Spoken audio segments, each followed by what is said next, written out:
Praise the lord. Good morning. ప్రభువైన యేసుక్రీస్తు శుభనామంలో మీ అందరికీ వందనములు. చిన్న ప్రార్థనతో ఈరోజు దేవుని వాగ్దానాన్ని స్వతంత్రించుకుందామా?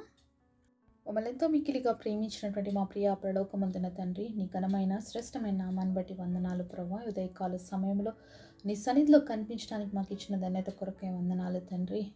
ఆశ కలిగిన ప్రాణాన్ని తృప్తిపరిచే దేవుడు, ఎవరికి ఏ మాటలైతే అవసరమైనాయో ఆ మాటల చేత ప్రతి ఒక్కరిని దర్శించి మాట్లాడమని ఈ నామంలో ప్రార్థిస్తున్నాము తండ్రి.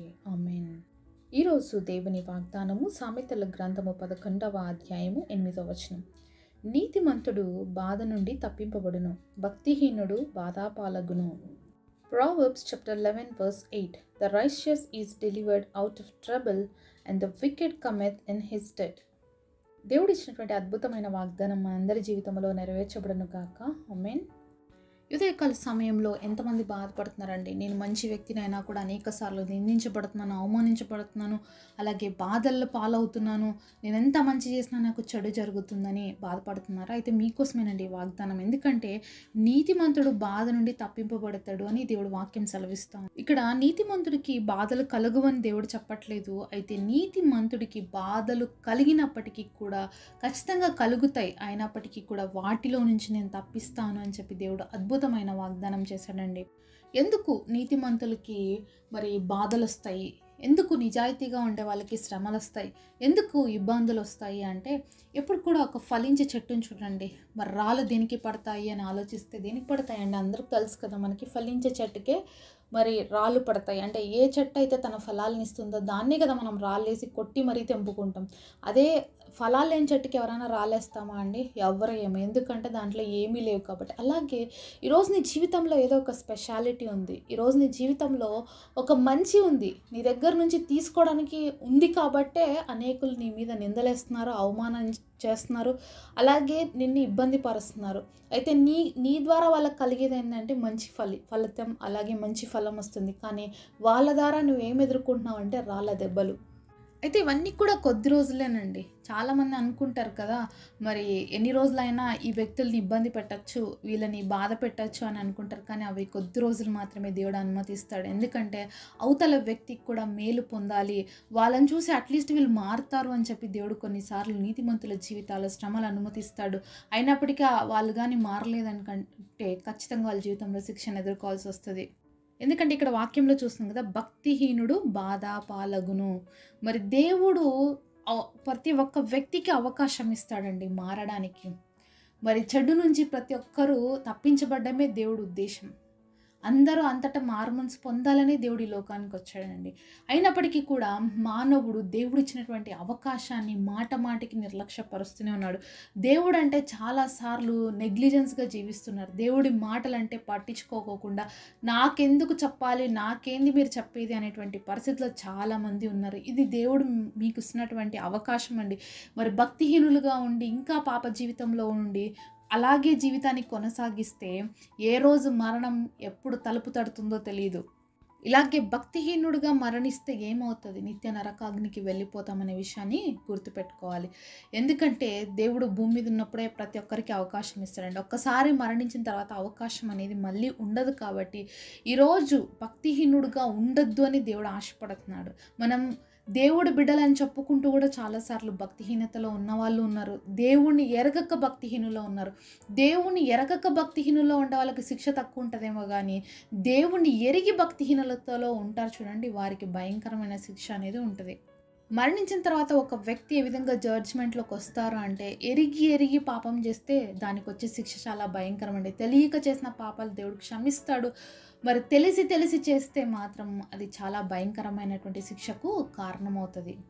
ఇక్కడ మనం చూస్తున్నాం నీతిమంతుడికి అలాగే భక్తిహీనుడికి ఉన్న డిఫరెన్స్ ఏంటి అంటే, నీతిమంతుడికి ఆపదలు వచ్చినప్పటికీ దేవుడు దానిలో నుంచి తప్పిస్తాడు అంటున్నాడు. అలాగే అనీతిమంతుడు ఎవరైతే భక్తిహీనుడిగా ఉంటాడో వాళ్ళ జీవితాల్లో ఏమొస్తాయంట? బాధలు వస్తాయంట. అంటే ఖచ్చితంగా అనుభవిస్తారు. మనం ఈరోజు చూస్తుంటాం కదా, ఏమి విత్తుతామో అదే పంట కోస్తాము అని చూస్తూ ఉంటాము, అలాగే వింటూ ఉంటాం. నిజానికి నరకం అనేది ఇక్కడ భూమి మీద కూడా చాలామంది అనుభవించాల్సి వస్తుందండి. ఎందుకంటే ఎక్కడ మనం చూడని వాటికంటే కూడా ఈరోజు అనుభవించే వాటిని చూసి నేర్చుకోవడం చాలా అవసరం. నరకం ఖచ్చితంగా ఉంది. దేవుడు చెప్పాడు. ఎందుకంటే పరలోకం ఉంది, నరకం ఉంది. అలాగే మరి మనం చేసిన ప్రతి దానికి కూడా దేవుడు అవకాశం ఇస్తాడు భూమి మీద. అప్పటికి కూడా మనం సరి చేసుకోలేదనుకో నిత్య నరకాగ్నికి డైరెక్ట్‌గా వెళ్ళిపోతామండి. ఈ భూమి మీద మనకి చేసిన పాపాలకి కూడా కొంచెం సమయం ఉంటది. చాలామంది వాటిని అనుభవిస్తుంటారు. ఆ పరిస్థితులు బట్టనే తెలుసుకోవాలి కదండీ! నేను ఈ తప్పు చేశాను. అయ్యో! నేను ఈ పాపం చేశాను. అందుకే ఈరోజు దీన్ని అనుభవిస్తున్నాను. చాలామంది ఏం చేస్తున్నారంటే తల్లిదండ్రుల్ని పట్టించుకోకోకుండా ఇష్టం వచ్చినట్లుగా ప్రవర్తిస్తూ ఉంటారు. ఈరోజు మీ తల్లిదండ్రుల పట్ల మీరు అలాగా ప్రవర్తిస్తున్నారో, రేపు మీ పిల్లలు కూడా మీతో అలాగే ప్రవర్తిస్తారు. అంటే ఏమి విత్తుతామో అదే కోస్తాము. ఒక చిన్న ఫ్యామిలీ ఉందంట అండి. అందులో మరి ఆ కొడుకు వాళ్ళ తండ్రికి ప్రతిరోజు ఒక ప్లేట్‌లోనే పెట్టాడంట ఆహారం. దాంట్లోనే వాళ్ళ నాన్నకి రోజు ఫుడ్ ఇచ్చేవాడు. అలాగే వాళ్ళ నాన్న కోసం ఒక గ్లాస్ పెట్టి అందులోనే వాటర్ ఇంకేమి ఇవ్వాలన్నా దాంట్లో ఇచ్చాడనమాట. అయితే సడెన్‌గా ఒకరోజు ఆ గ్లాసు తర్వాత ఆ ప్లేట్ మాయమైపోయినాయన్నమాట. ఎంత వెతుకుతున్నా వాళ్ళ నాన్నకి అన్నం పెట్టాలంటే దొరకట్లేదంట. మరి వెతికిన తర్వాత వాళ్ళ ఇంట్లో చిన్న పిల్లోడు ఉన్నాడనమాట వాళ్ళ కొడుకు. అయితే ఆ పిల్లోడిని అడుగుతాడు వాళ్ళ నాన్న, చూసావారా తాతయ్యకి పెట్టిన గ్లాసు తర్వాత ప్లేటు" అంటే, "ఆ! అవును డాడీ చూసాను" అంటే, "ఎక్కడ చూసావురా" అంటే, "అది నేనే ఎత్తిపెట్టుకున్నాను" అంటాడనమాట. "ఎందుకు ఎత్తిపెట్టుకున్నావు" అంటే, "రేపు నువ్వు కూడా ముసలోడైపోతావు కదా తాతయ్యలాగా. అప్పుడు నీకు కూడా ఇదే ప్లేట్, ఇదే గ్లాస్ ఇద్దామని" అని చెప్తున్నాడు. అంటే అప్పుడు వెంటనే ఆ తండ్రి అంటాడు, "ఏంట్రా ఈరోజు ఇంత బాగా నిన్ను పెంచుతుంటే, ఇంత బాగా చూసుకుంటే, రేపు నాకు అలాంటి గ్లాసు, ప్లేట్ ఇస్తావా" అంటే, "తాతయ్య కూడా నిన్ను ఇలానే చూసుకున్నాడు కదా డాడీ, నువ్వు చేస్తున్నావు కదా" అని ప్రశ్నించాడంట.